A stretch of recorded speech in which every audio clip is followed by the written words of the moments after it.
Hello everyone, welcome to the HardReset channel, and today I'm going to show you how to customize the gesture wheel in Rust.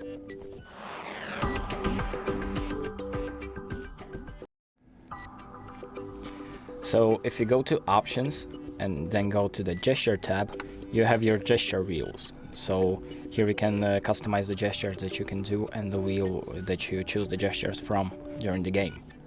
So you can select a gesture and remove it by using the right mouse button, and then you can press the left mouse button to select a gesture that you want to put in place of that previous gesture. So for example, we're going to select this little section and going to select OK. As you can see, it appeared there, and once I'm in game, the wheel is going to look just like this. So we also have a gesture wheel number 2 if you have more emotes. And that's about it. So if you exit out, the settings will be saved automatically. Thank you for watching. I hope this video helps you, and make sure to like and subscribe.